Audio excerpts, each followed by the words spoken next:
Hello once again, and thanks for joining us here at FPU's Channel 6.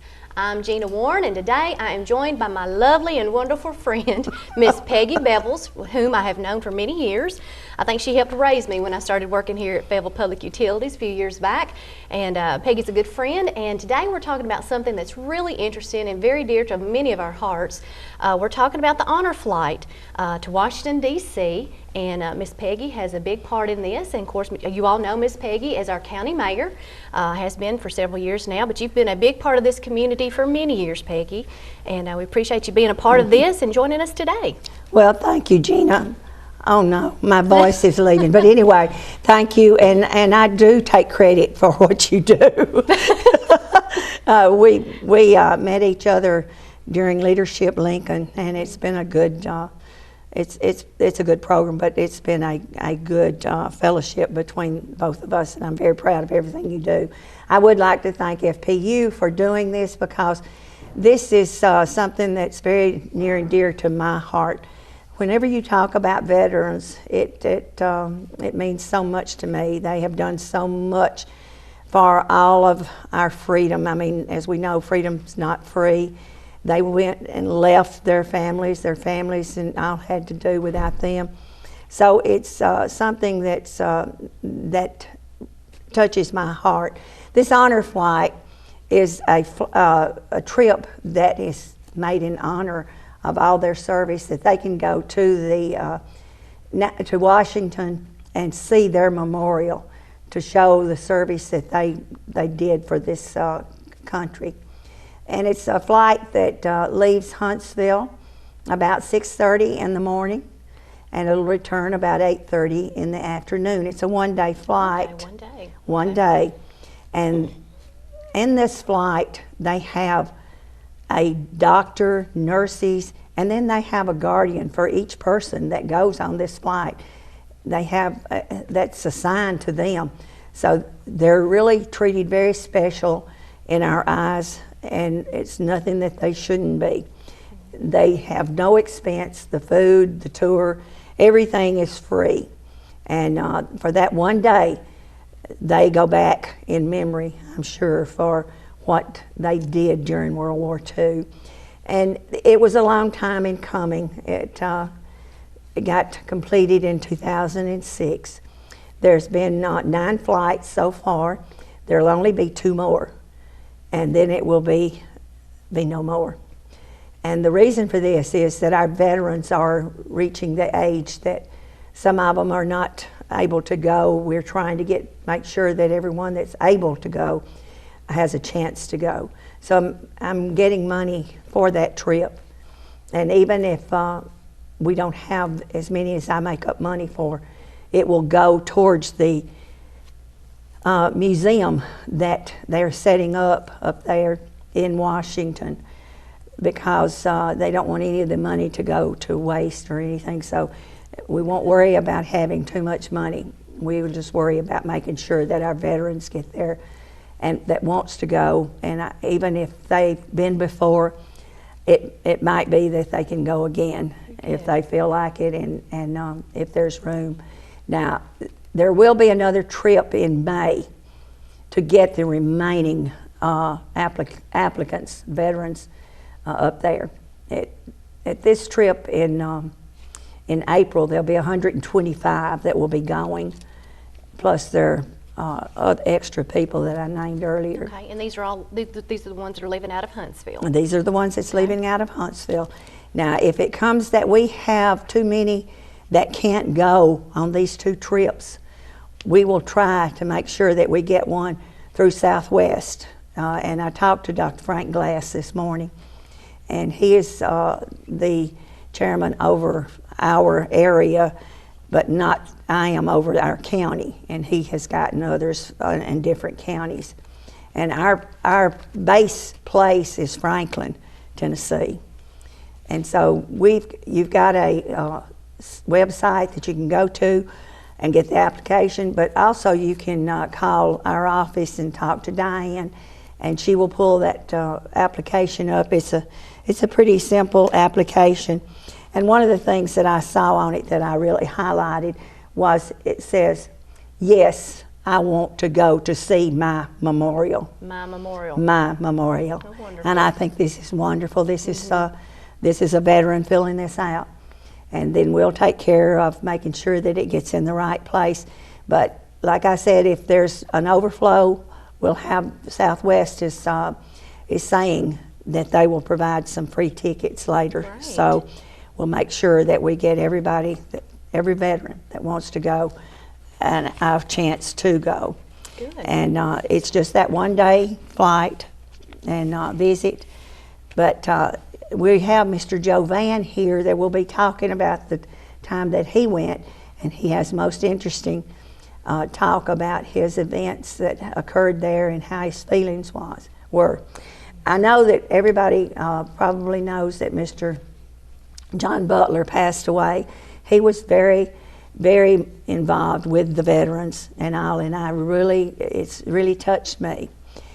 It's with his spirit and my brother's, Glenn Gross, that has passed away before ever this became available. So I'm thinking about trying to send a flag up there to be unfolded there and brought back, and I'll give that to his daughter Brenda. Nice. Now, whether I get that done or not, I'm not sure. I don't want to interfere with anything, but my brother fought in World War II. He drove for General Patton and General Truscott, and he never talked about it much, but what he talked about was very interesting, and I think that's the way all veterans are. They don't come back and talk about what happened. They don't talk about anything as far as how they feel like that anything happened, except they did what they were supposed to do for our country. Sure. They did what they needed to do. And that's why this flight, this honor flight, Tennessee Valley, is so important to me, is to allow all our veterans a chance to go up there and see what this memorial means to them. And it seems like all of them come back with a lot of memories, but I think they feel like finally it has been a conclusion to this. That's right. I will add this one thing I heard this morning from Huntsville, or I got from Huntsville. They're hoping that someone will step up and do a flight similar to this for the Vietnam people, because it was the forgotten war, and I'm hoping that occurs too. Yeah. Well, it's important to honor the men and women who have served, because they're friends, they're family. I mean, they're people who still live and work in this community. And folks, as you're seeing the pictures behind Peggy and I scrolling, you know, Don and I have the privilege every year of going with our teens and our young people from Lincoln County and all across Tennessee. And one of the most beautiful memorials, Peggy, honestly, from my heart, is that World War II memorial.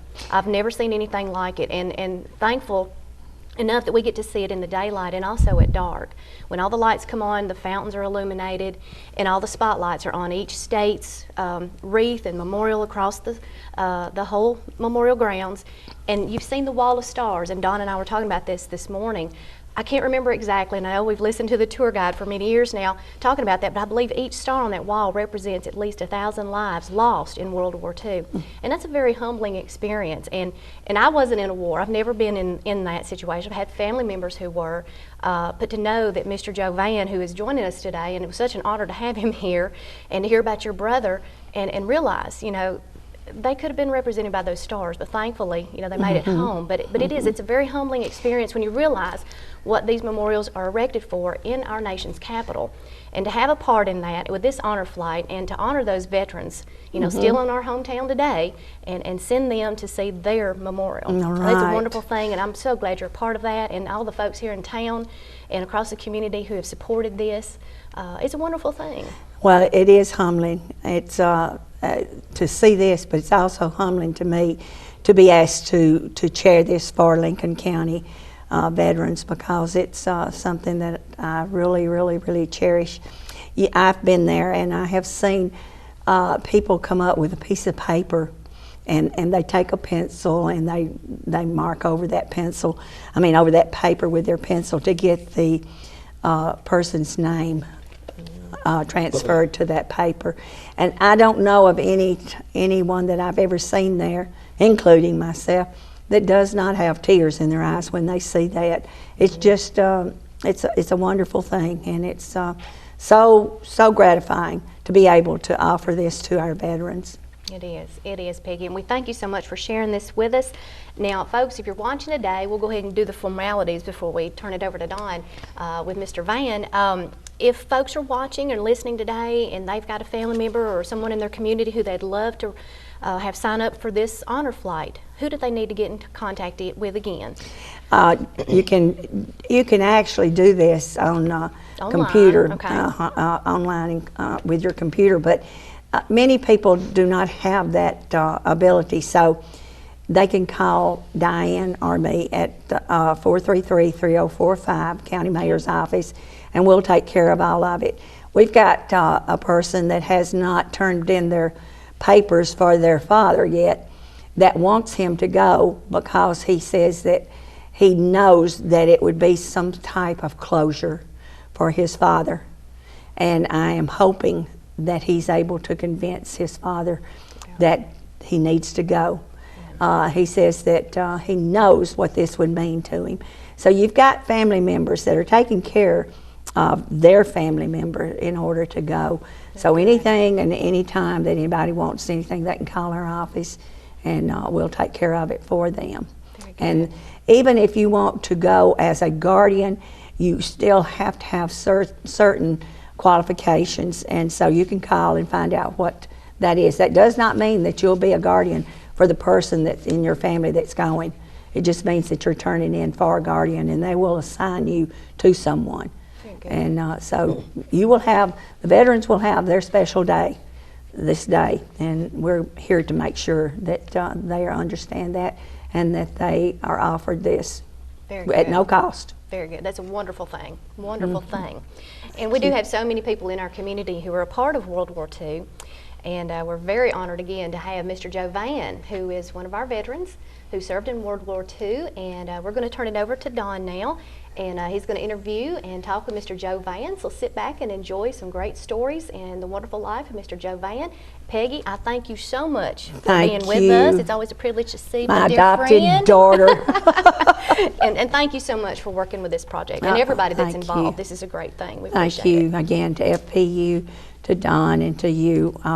It's just great to have you in the community and us be able to reach people to give the message such as these. So thanks again. All right, it's our privilege. It's our privilege. So folks, enjoy Don's interview with Mr. Joe Vann. Thank you. Thank you, Gina. Hello, everybody. I'm Don Counts, and welcome into Fayetteville Public Utilities. And if most people probably know Mr. Vann, this is Mr. Joe Vann. Most people would know him from being in the school business most of his life as a principal at Flintville High School, and also people know him today as 911, worked with the 911 center, but believe it or not, folks, he had a whole nother lifetime before all of that happened. Mr. Vann, it's good to see you. It's good to see you, Don. He's probably the unvoted for, but mayor of Flintville.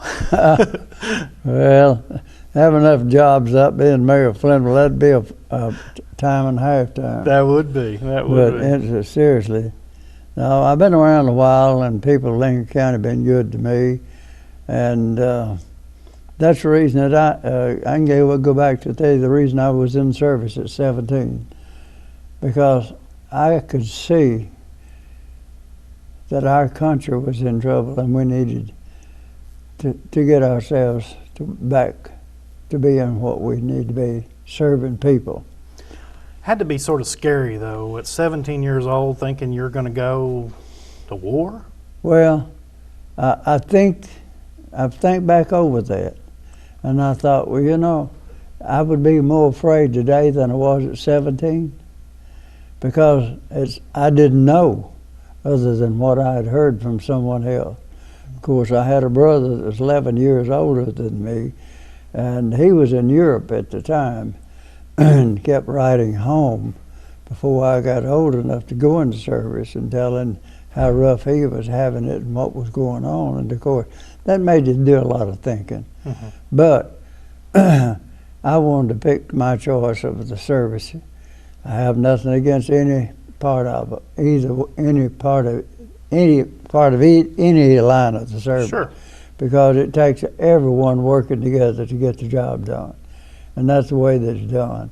In fact, when I left San Francisco to go overseas, it was on the ship that I was on was Marines, Army, Navy, everyone that was used during the time. Oh, everybody was together? It was AKA, they called it, a transport ship.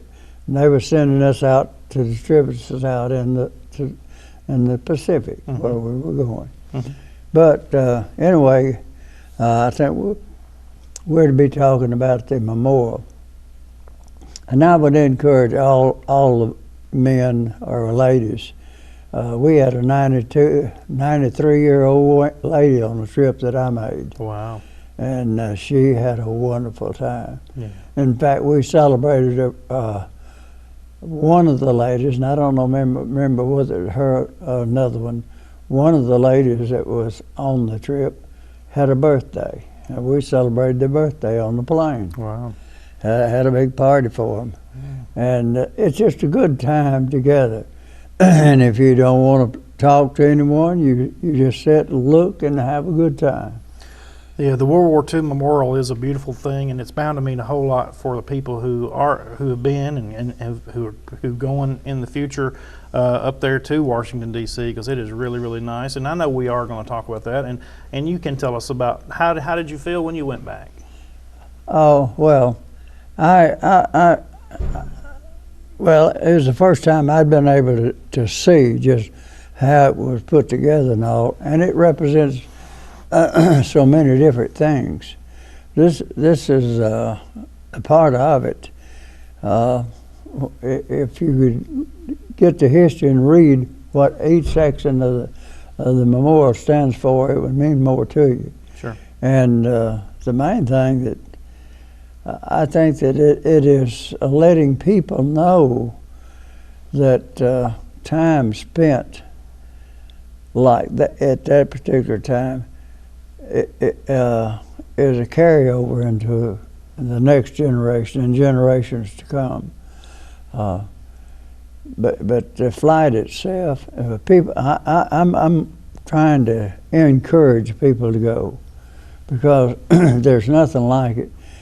You have some reservations, yes, Sure. but you can forget them, because you will be taken care of. As Miss Peggy just stated, that on the plane there's there's a guardian for each 4 people, a complete medical staff that is trained. Every guardian that is there is trained and knows what to do in case something happens. The only thing they ask you to do, don't bring any money. Don't bring any money. If you have medication that you take regular, bring your medications, and that's it. That's it. That's interesting. The food, you'll be provided food while you're on the plane. You'll have a dinner together. They keep you watered down, fed up, and everything else all during. When did you go? I went in April last year. Oh, wow. Pretty good time of year to go. Right. Yeah, it's nice. We was talking about the generations, and you would be considered in the, I guess what we consider the greatest generation. Well, that term is used some in that the great generation. The great generation is, we were talking before we started this. People at that particular time, Don, were closer than they've ever been in the United States. There was more people attending church, percentage-wise, than there's ever been since. There were more people. I can remember just as a teenager attending church services where they dedicate a church service for the men in the service. Wow. And women. Of course, you had women that were there also, not maybe on the, I don't know exactly what they did because I wasn't associated with any of them. Sure. But they had their part that was just as essential as any man that was there. And but making the trip to D.C. is just a something that you'll never forget. So y'all were very close knit back in the war, and you're saying you're still close knit today? Oh well, I try to keep up with it. Yeah. But as far as that, and of course, everyone I guess that's been there has their opinion about things. But you forget about what's going on today. You think about if you make this trip, you're still focusing on the times that you spent there, and you'll be with buddies that you'd never seen before, just like it was when we were in service. Right. You see them today. We had a habit in the Navy.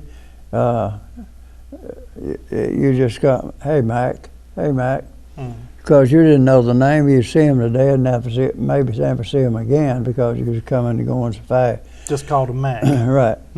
And anyway, that's the way it is there. But I went down to see, to carry John Gray to catch the last flight that went. Oh. And I enjoyed just being with the veterans down there because they were having a ball getting ready to go. Yeah. And it's just an interesting thing. And another interesting thing about it, not on what you see, every place that you visit, every memorial, of course, and not only this memorial will you see, they'll carry it to some of the others. And every place that bus, once you get into D.C. and get on a bus, assigned to a bus, every place that bus stops, there'll be a welcome committee.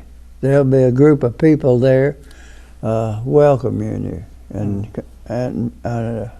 telling you how much they appreciate your serving in the service. It's just a morale building thing. It's amazing in D.C. Everything is bigger than life, and right. From the Washington Monument is something you can see all over the place to even the World War II memorial. It's just unbelievably huge. It's big. That's right. If a person has access to the internet, if you just take a look at it, that's just a small, as good as it is there. I said, it's really good there. You can get a lot from it. But if you just take a look there, it's nothing like walking around there. And well, from Tennessee, I believe I'll get my picture taken right here, right in front of this Tennessee part of the memorial.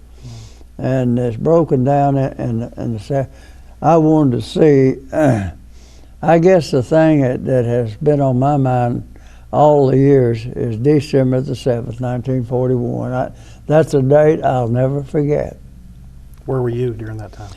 I was at home, and I didn't hear the news on the radio, but we were walking to church, and my daddy kept saying, "We're in trouble. We're in trouble. We're in trouble." And I said, "What's you talking about, Dad?" He said, "We just had the bomb dropped on Pearl Harbor." And I didn't understand it all because I wasn't old enough, but and didn't keep up with it. But come find out that there's some people that from right here that we knew that was right there.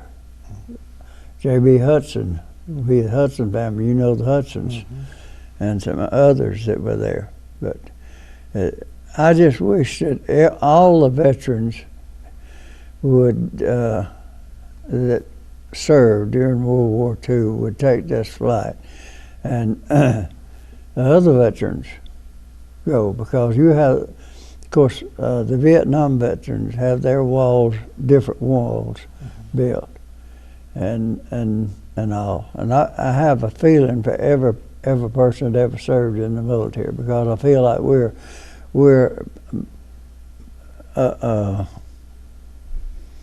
blood type, or not blood type, but brothers and sisters in line together. Well, you've been in a profession where you've seen many generations of young people come through, from your generation all the way to my generation, even further. You've seen lots of changes throughout the years. Tell us about some of those. You know, I had lots of parents come to me and ask me to talk to their child about going to college. And I would tell them, I said, you know, I'll be happy to talk to your child and tell them my experiences and tell them what I think. I think that if a person has nothing in mind other than, well, just doesn't know, college could be good. But my thinking is this: everyone doesn't need to go to an academic college. We need people that are professional trained and other things. Sure. But I've seen that happen. And I make this statement too, Don, and I make it any time that I say anything about my time in service. I learned more there that has helped me in life than any place else. I found out that I wasn't the only person in the world. You're not the only person in the world. And I found out that that you have to depend on other people. You have to, because you cannot live a life in our society alone. And those two things there have followed me my whole life. And even today, there's nothing that thrills me any more than being able to do something for someone else. And you get used to working where that I'll do this for you and we'll do this together. That's the military. It's all a group thing. Mm-hmm. It's not a one-man show. Teamwork. It's teamwork all the way. I'm sure that the war also showed you, or the military showed you, that it's a big world out there. It's a big world. I know that there used to be a guy that would talk to James, and I refer to James Schubert because we were together quite a bit and always have been. And after we got out of service, he said, you know, I'm jealous of you boys. And I said, what have we done? He said, you guys have been around the world less than 20 years of age. Well, we had, but at 17, I did the same job as people that was old enough to be my father. We worked side by side. Wow. And that was one of the dear friends that I lost, was first-class boatswain mate. We lost him. And that was something I haven't forgotten. I'll never forget. You get close to people. Sure. And it's just a different life. But I think that we're here to try to promote the flight, and I want to encourage everyone to make a trip. Fuzzy needs to get his ducks together, and I hope he hears it. That's the reason I was quiet. Fuzzy Harmony. Charles Harmony. He hadn't been, but a lot of people have. Tell us some people who've been. Well, John Gray, James Schubert, Churchwell, up north at Fayetteville here, I can't think of his name right now. Don Schoenrock. Don Schoenrock. Don and I was on the same flight. Oh, wow. Yeah, there were 6 of us. Uh-huh. And that's another thing. If you have a buddy or two, you get to be with them but you're with everyone else on the flight. Mm. And the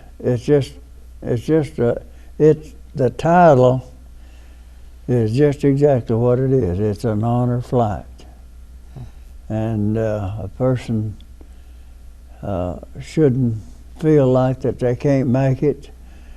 I share this quite often. I had a good seat, and I was right in the front of the plane, and I got off the plane. I was the first one off in Washington, D.C. And when I got off, there's a lady standing there waiting for me, and she said, "Hi," and greeted me and said, "Have a seat." Had a wheelchair there. And I said, I don't think I need that. She said, "Yeah, everybody gets one." Whether you need it or not, you're going to ride in a wheelchair. Well, no, that's not really true. She, that was her first day at work, and she thought everyone did. Oh. But we were hunting bus 5, and we went to bus 5. I went ahead and sat down because she didn't take no. I just sat down because I was relaxed. Didn't matter to me where we went. And so we went out to bus 5. Bus driver wasn't there. There wasn't anyone, just an empty bus. We sat there a while and talked, and I said, "Do you drive the bus, or am I going to have to drive?" And she said, "Well, I can't drive." And then I said, "I think that we have lost someone, or they have lost us one. We need to go back." And that's when I found out that was her first day, and she thought everyone she would carry them in a wheelchair where they're supposed to go. So somebody stayed with you the whole time? Oh yes, definitely. Yeah, I mean, they won't let you eat. They're definitely with you continually, and they go through training, and then have to take that training before they can go. Oh, okay. And they're good. And the ones that I had, was a person that I had. She was a young lady that worked for a company that does designs or something. I don't remember exactly what it was. And Schubert Garden was working for the same company. And he they kind of corresponded together all the time. And when we got back, we found out that they had taken pictures, and they got them together and sent them to us on a CD of everything that we did. Wow.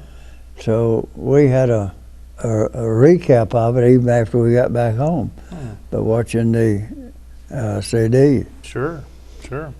Well, that's were there other honor flight people there when you were there? There was one there from Ohio.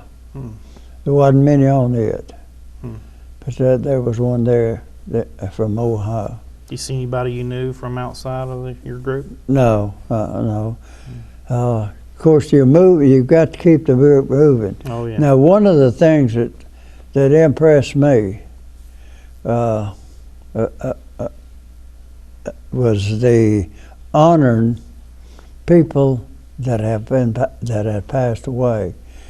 They did on the flight that I went on, carried flags and presented it to someone for the families that had members that had passed away, and that was real impressive. That they have that, and they have a little bit of a little ceremony at every memorial that you attend. Wow. And the changing the color guard, which I've seen several trips, many trips. Oh yeah. Because going with seniors, we always went to that. To Arlington, he's talking about, up at the tomb of the unknown soldier. That is a very touching touching ceremony. If you ever go up there, that's something Right. you want to see. Certainly is. That's amazing. Well, Mr. Vann, I tell you, you've got lots of stories to share, and you've got a huge history, and you are from the greatest generation, as we at Fayetteville Public Utilities in the process of celebrating 75 years of just having electricity in Lincoln County. You can remember what it was like. I can remember when we got electricity in Lincoln County. That had to be a celebration. My job when I was in elementary school was to come home and make sure the batteries were charged so we'd have a light for that night with a Delco system. How did that work? Well, it kind of like a generator. Oh, okay. We called them a Delco. It was a Delco to charge up a group of batteries that was there, and it was the same principle as your generator and lights work on your automobile. Interesting. And wired, we had a refrigerator, but now we didn't have that always. Had to be a big celebration when electricity finally got to your area. Oh man, people, shoot, that was a step. And the kerosene lanterns or lamps. You people don't know what a kerosene lamp is, and smell that stuff burning. But well, that's just something we're going to be working on in the coming year. It's amazing. It's only 75 years ago that people in this community didn't have any electricity, and that's just an amazing thing. And so, and it had to be a big thing to get it here, and it's just amazing. Your generation saw both sides of with power and without. that's right. And where I lived, I believe, yeah, 75. I was figuring how old I would have been. But that was my job when I'd get into school, to make sure that the batteries were charged up to where we'd have lights for the night. We had a squalling radio. You'd hear more squeaking and squalling than you did anything else. You wore earphones. You didn't have any speakers like you have today.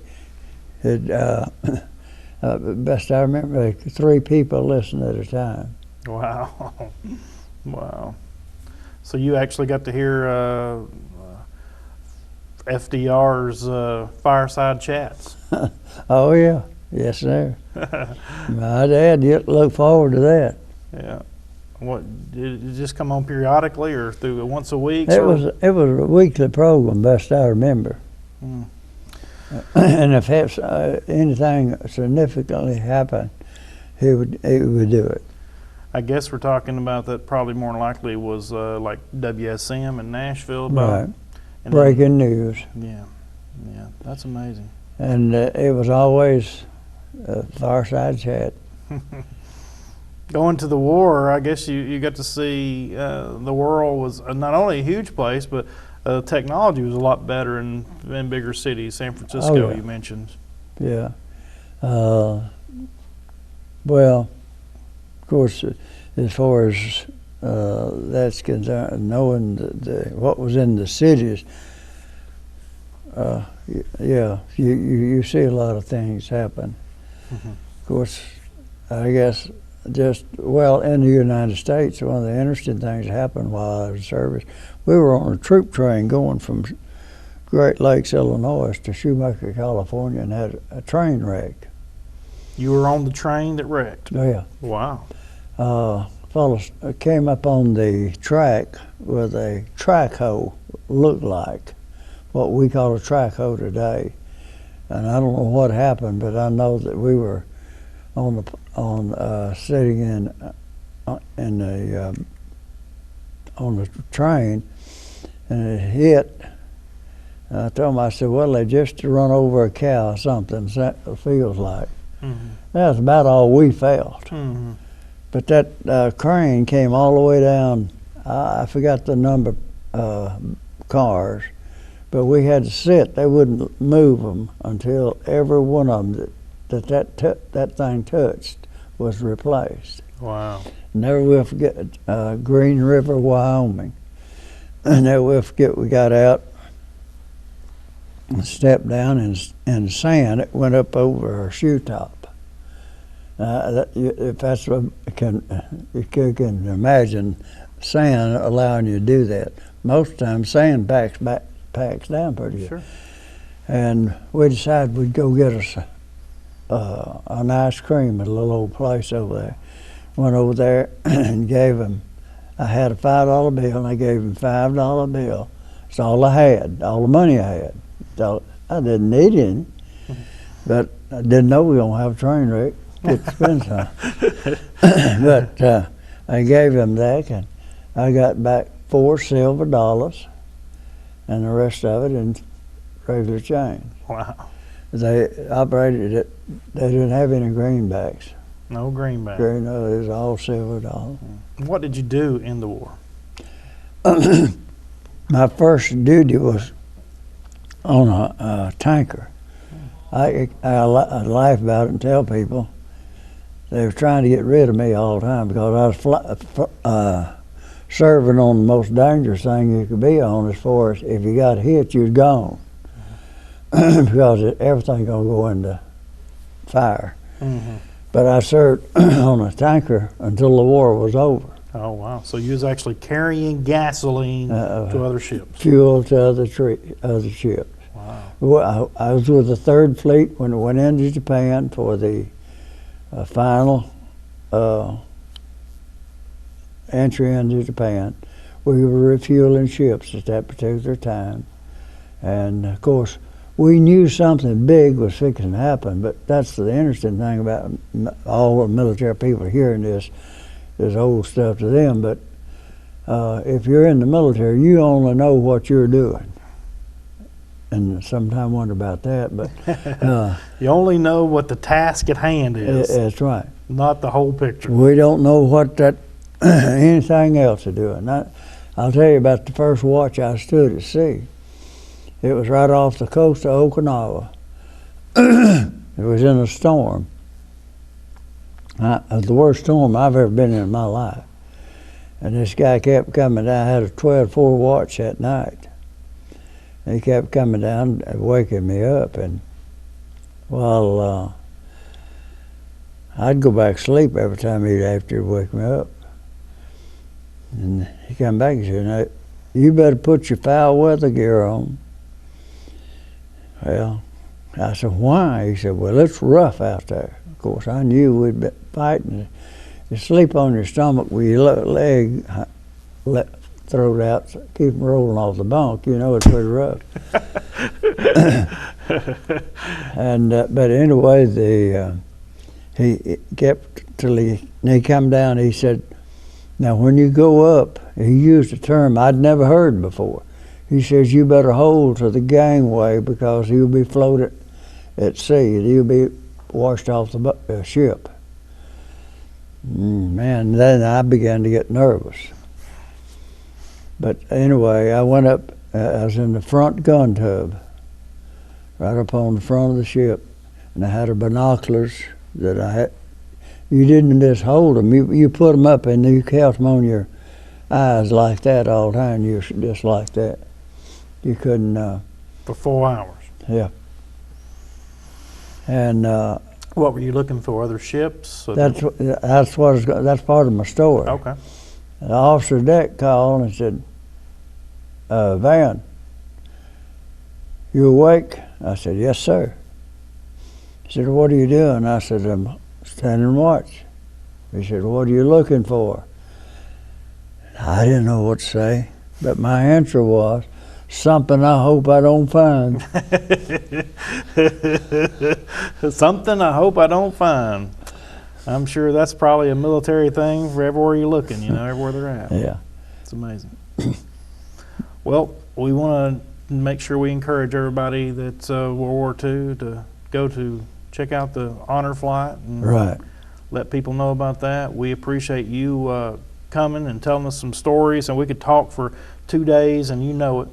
Well, yeah, unless you've got a script written down, you just ramble, and that's what we've done. But anyway, I appreciate the invitation, and I just would like to encourage everyone to go that hasn't been, because and the people at home don't need to worry about them.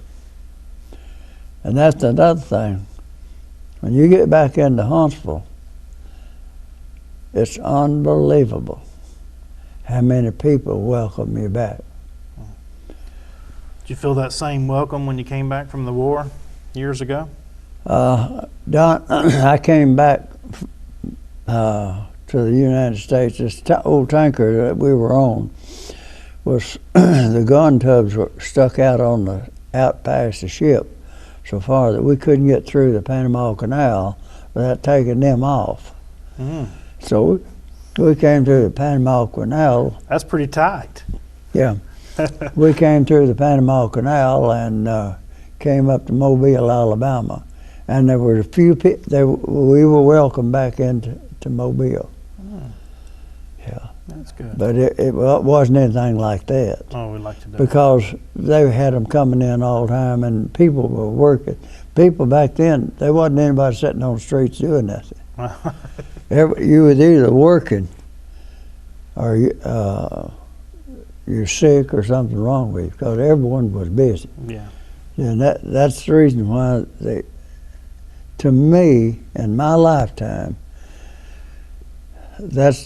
I've never seen anything like it, because you didn't see anyone on the corner asking for something. Everyone was busy. They had their thing that they did, and they stayed with it. Things have changed a lot over the many years, and seeing it through your eyes, it's amazing to the changes, and it's just hard to imagine what the changes will be in the next 75 years. Right. Well, God is good to me, has always been good to me, and allowed me to see all of these things.